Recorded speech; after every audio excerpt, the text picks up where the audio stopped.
and I want to define them in layman's terms so that everybody understands what it is that you're saying, because I think what you're saying is gold and super important for understanding what true responsibility getting back to center looks like for the nice guy. To understand the tools or the frameworks, principles that you need to use to be able to return to center, you have to understand where you're coming from. And some of this, again, ties back to our conversation last week about origin story. You threw out a good number of times this idea of enmeshment. Well, what is that in layman's terms? Enmeshment is the idea that in a archetypal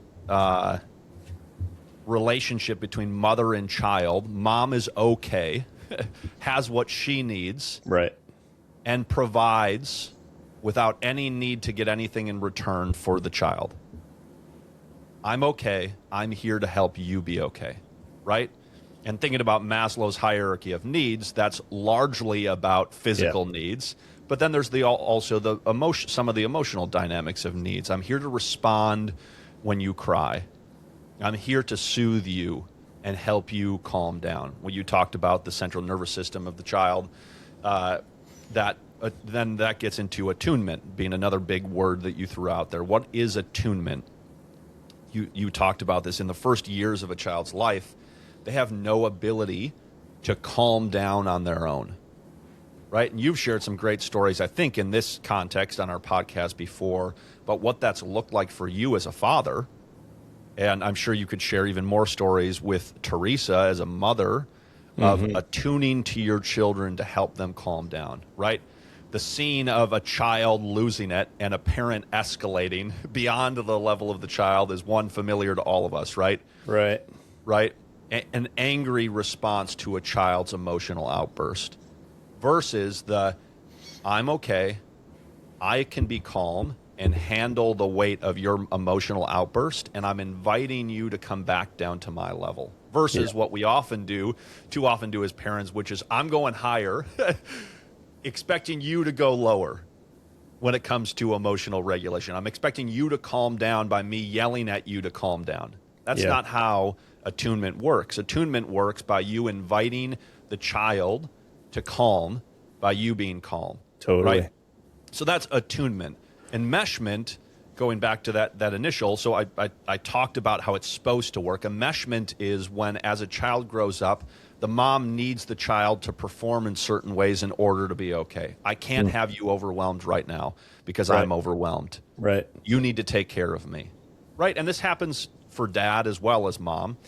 But because mom is the strongest attachment bond relationship that a young child has, girl or boy, by the very nature of, like everything you talked about, growth in utero, dependency on mom for all physical needs early in life, etc., that bond is particularly strong, that they're particularly attuned to mom and need that, right?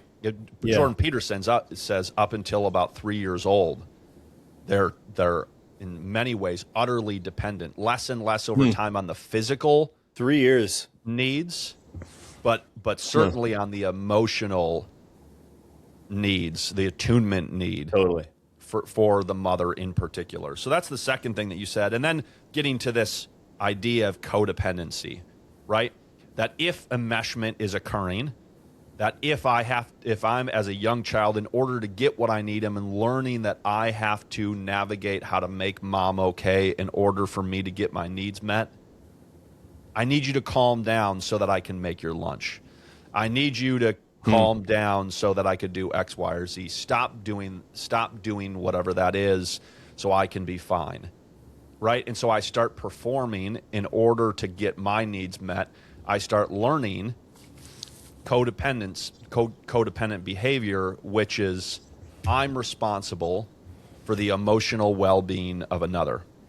Fundamentally, the way I've seen this in myself and in other guys is I need you to be okay so that I can be okay.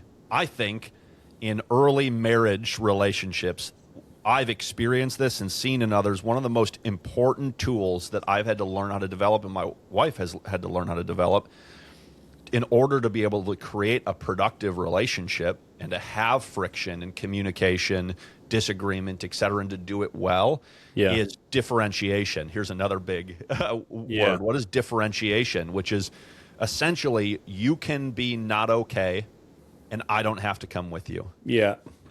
Right? I can be fine. I can be calm. Right.